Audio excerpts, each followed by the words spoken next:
Thank you for joining us for Eye on New Mexico today. I'm Nicole Brady. The summer is winding down, Olympics coming to an end today, and tomorrow, if you can believe it, Albuquerque public school students will be going back to school. So we wanted to talk about some issues in education today. Joining me, I have Frankin Shargel. If you watch this program, you've seen Mr. Schargel on several times. Thanks for being here again, Frankin. Thank you for having me. It's delightful to be here. An author and former educator, Frankin, you've worked as a teacher, principal, administrator, just every aspect of the school system pretty much. Right, and now I'm writing books and traveling the world delivering workshops. So it's just been I keep on pinching myself. Excellent. Never thought. I have a couple of your books here, and we're going to talk about your newest book in our second segment, actually, a very interesting topic that you'll want to stay tuned for. But first off, let's talk about some of your travels. You've been going to other states and countries recently to see what they're doing in education. What are you observing?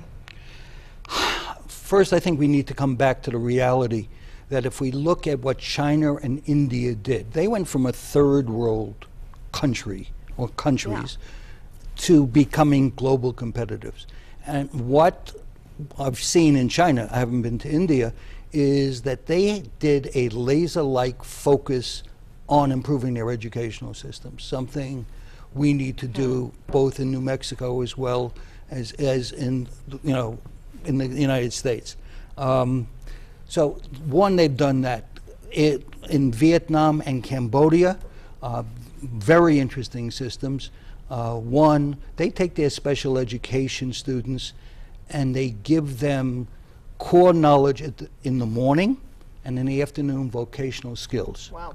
And that's totally different. In China, elementary school teachers are specialists. In the United States, our elementary school teachers are generalists. They are required to teach mathematics, science, social studies, reading, writing, arithmetic. Very broad. Very broad. And so they don't have any specialized knowledge in areas which the president, the Congress, even our state is saying we need to prepare students for the skills they'll need in the 21st century, which are STEM skills. Science, technology, engineering, and math. But many of our elementary school teachers don't have science and math skills, so they're And you're saying in China, I mean, even at the elementary level, these kids are getting a specific focus on those areas right now. With specialized teachers who have majored in science, who have majored in math, and it's just amazing that if you look at what they've done, if you look at countries like Finland and Singapore, which are countries at the top of the international scale, why are they successful and why are we having difficulty? Well, one, they have a deep respect for their teachers.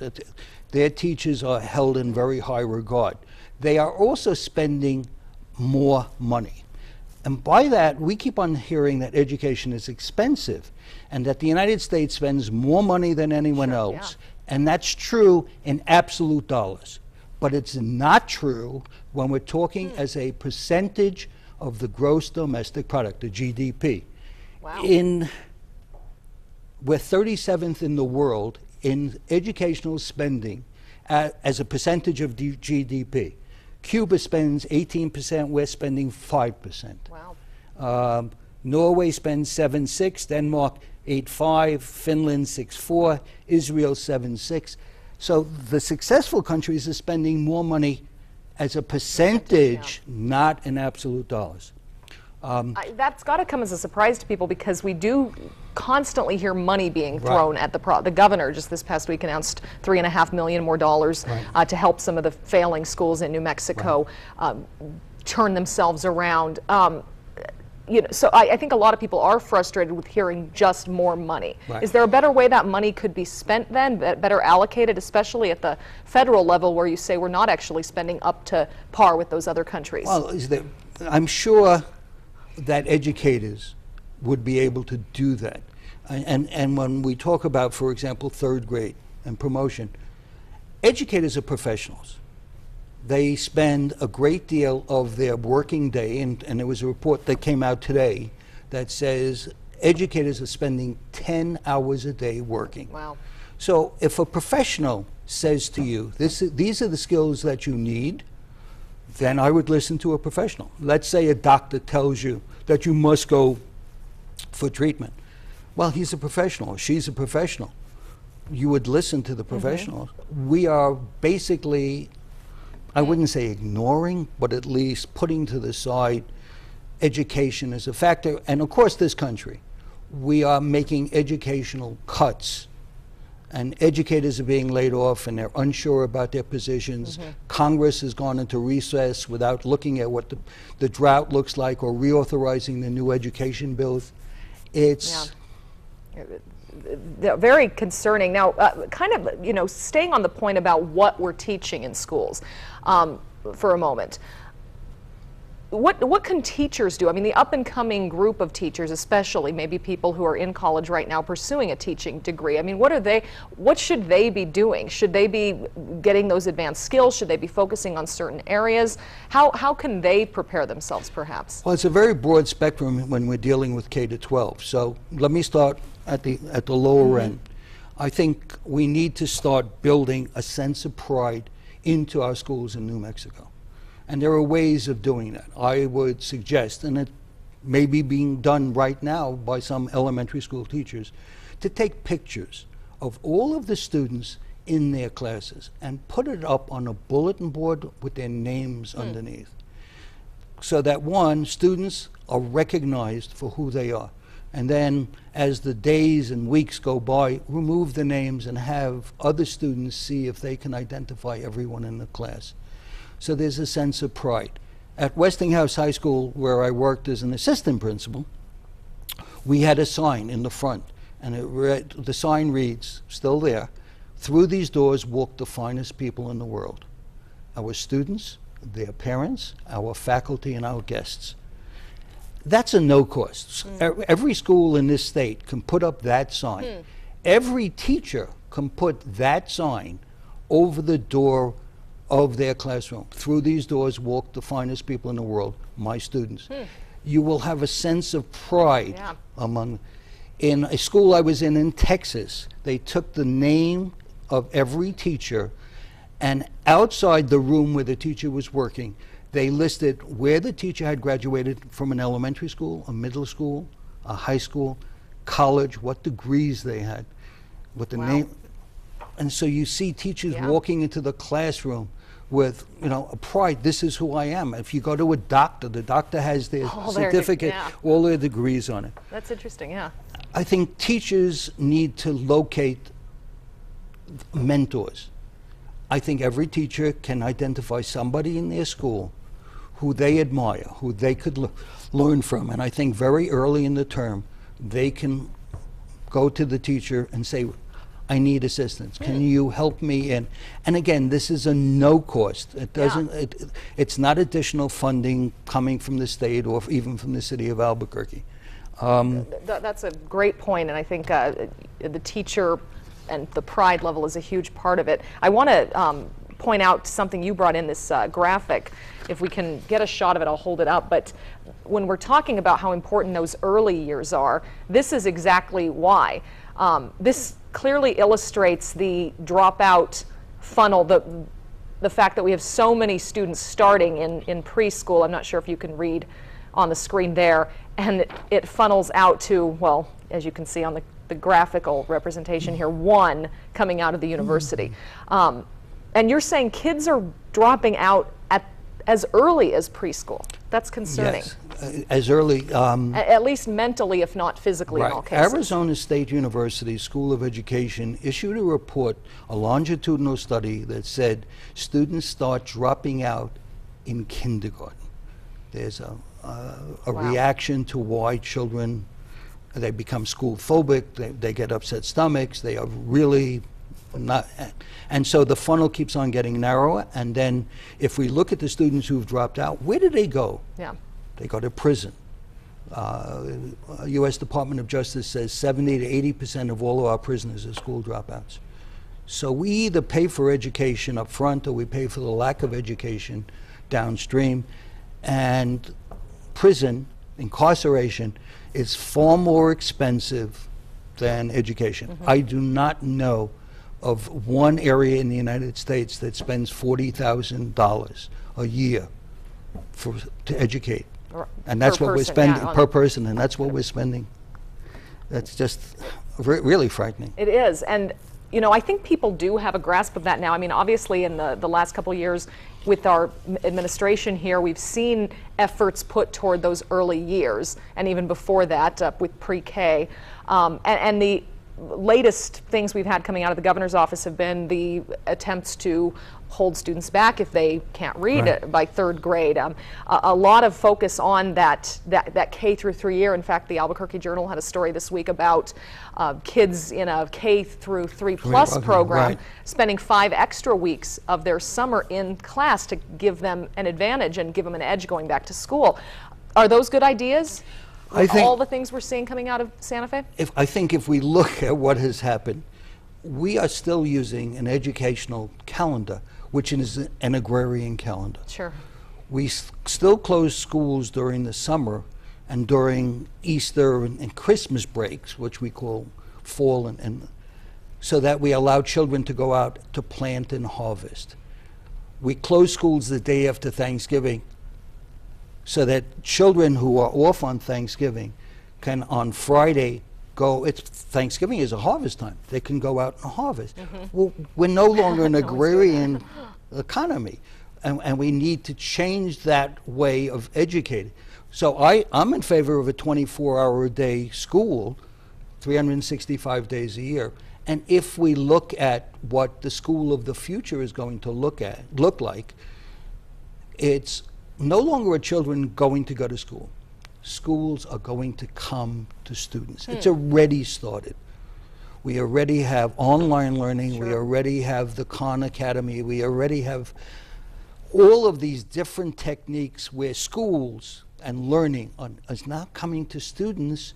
We need to change the entire paradigm of what we're looking at in education. Are there, in your travels, have you seen states or countries obviously doing more of that? I mean, year-round schools are still fairly few here in New Mexico. We don't see many year-round schools. We don't see a lot of schools that necessarily go any longer than anyone else. Is that not the case elsewhere? In some places, they've gone to year-round schools. In some states, they've even changed the formula from 180 days of instruction to 200 days. If we look at Singapore, what Singapore is now calling integrated learning, they have stopped teaching information. Students can get information thanks to Google, the internet, and everything else. What they're doing is they're questioning, how do you apply that information? They're calling it integrated learning.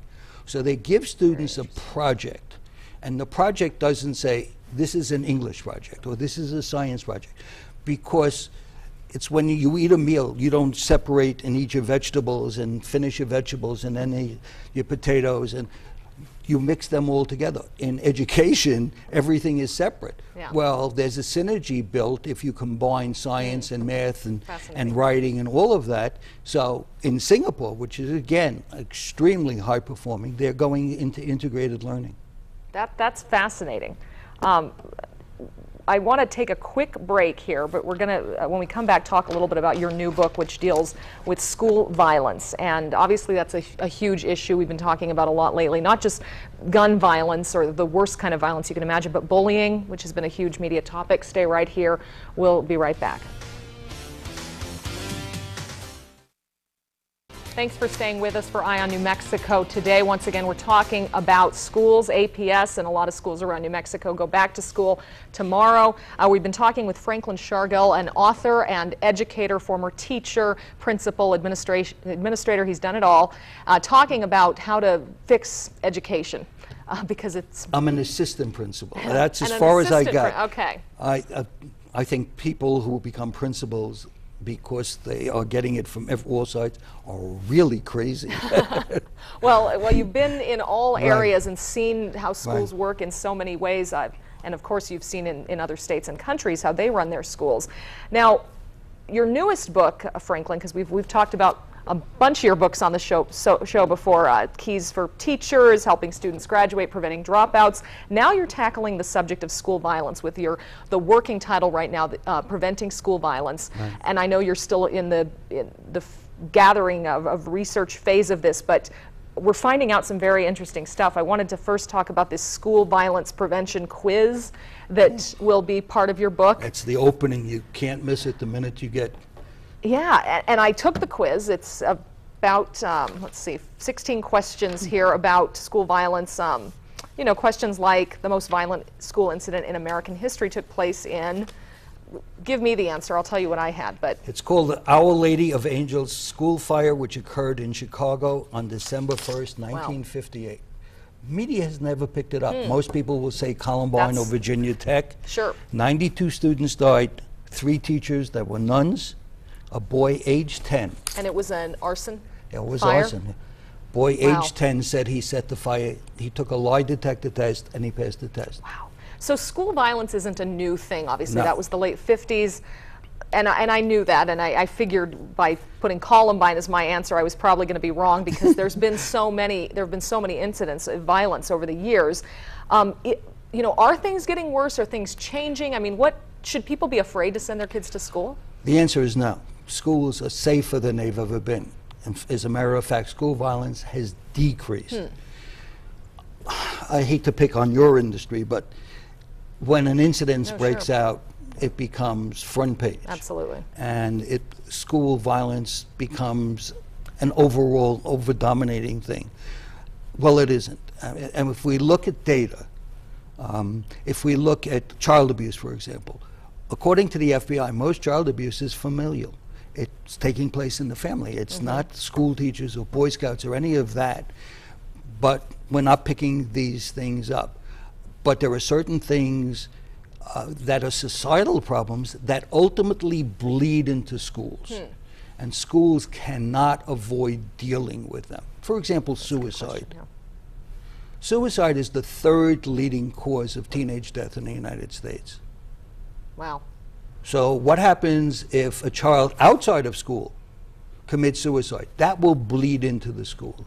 And schools have got to really need to be prepared to deal with those topics. Driving, for example. We know the statistic from the insurance companies that teenagers get into more accidents than anyone else by age groups. And they're texting more, and they're texting and they're talking on cell phones, and they're not looking at the road. That needs to be done and discussed as well. That's a great point. Looking at the topics that you're preparing for your book, it's not just a school shooting. That's not what we're talking about here. We're talking about bullying, drugs and alcohol, gun violence, internet safety and internet bullying, sexual activity, suicide, gambling even. All of these issues, you're saying schools, even though some of these may not happen in the school, they need to be addressed by the schools. I was in Canada. I did a session in Calgary and was amazed because a great deal of research is coming out of Canada. Habitual teenage gamblers now outnumber habitual adult gamblers. And we don't think about it. So when educators see in a school lunchroom children playing cards, they may be playing for money. If we're seeing children using internet poker, and that of course diverts attention. Where are they getting the money to use that? It just really, and the book that I'm working on basically says not simply identifying the problem, but what can educators, parents, and children do to deal with these problems. It's as much of a what to do book as it is a how to do book. Well, I'll look forward to seeing that. And I mean, these are important topics, especially because they persist well after we're out of school. We need to, we should all know how to deal with drugs and alcohol and gambling and things like that. Let's talk a little bit about bullying specifically, because it's so talked about now at the national level, all the way up to the White House, a summit this past week addressing bullying. It often feels like no one really has a great answer. We'll hear the policies coming out of the schools that they have no tolerance policies, but then parents are still complaining all the time to us that their kids are being bullied. What do we do? It's a great question. First of all, the American Psychological Association, in a survey they released, said 18% of all students say they have been verbally bullied. Only 4.5% of students said they were cyberbullied. Cyberbullying is, again, a societal problem. I was in Atlanta waiting for a connecting plane, and there was a cute little girl who was playing with a cell phone.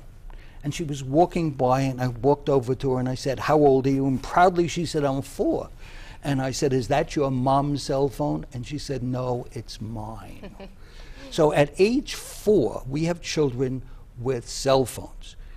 Cell phones are not given by educators to students. It's given by parents. Right. And parents have an obligation to monitor their child's performance both on the internet as well on the telephone. Sure. And they need to be given instructions not to give away information, that if somebody calls, whether on a cell phone or a landline, that the child shouldn't say, "I'm home alone, mom is not here." Basically, a child needs to be taught, "My mom can't come to the phone now, can I take a message?" Kind of the old-fashioned way. The old-fashioned way of dealing with things. Yeah. So bullying is a problem. Kids are learning how to use technology early on, but and now cyberbullying kind of happens when we have people on Facebook and social networking sites using those tools to bully, or texting on a phone, as you mentioned. Or sexting.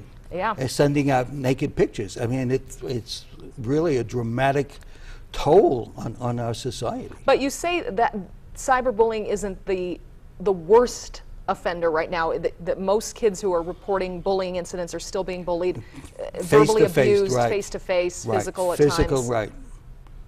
So that's been around forever. I mean, we've had kids have been cruel to kids for as long as kids have been interacting with other kids. And part of the problem of the titles in the new book is that every time an institution steps back, educators and schools are expected to step forward. And that becomes a problem, because I don't know where they're going to find the time to deal with that, with the high-stakes testing and No Child and Race for the Top and all of these new rules. And 2, we haven't been trained. As educators, we haven't been trained. How do you deal with suicide? How do you do grief counseling? How do you do these things even as a counselor? Yeah. I always think about that when we hear stories about these bullying incidents in our schools in Albuquerque. I think about those teachers. I know they don't want to see that. They want to.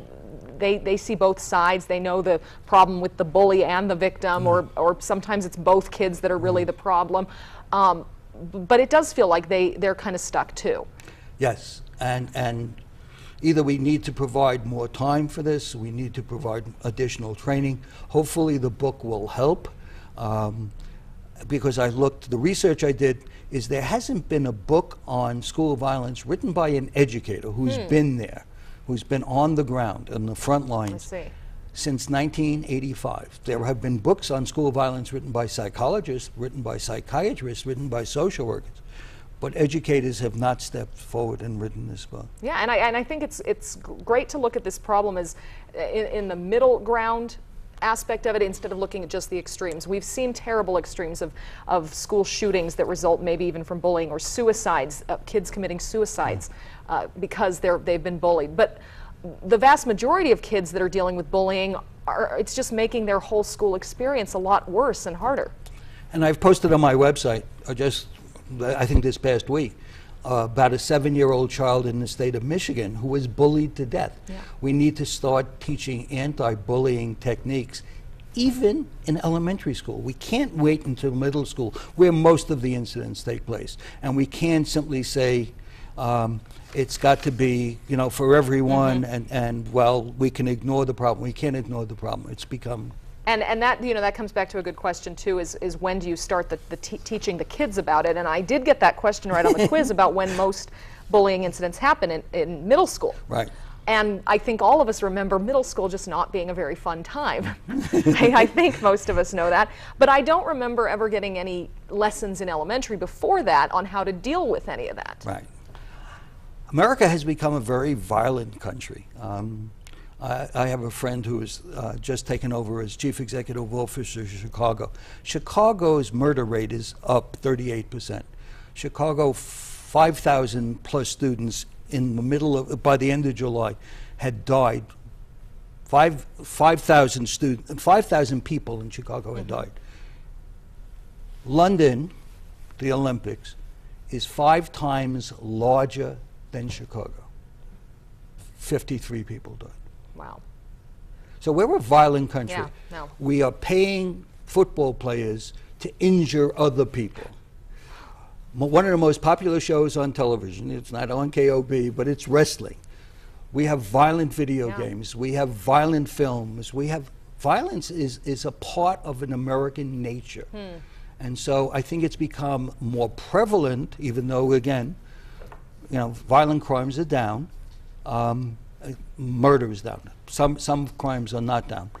But I think we need to deal and address the problems and address them with our most vulnerable people in the world, our children. Yeah, early on, teaching kids the kind of that anti-violence message.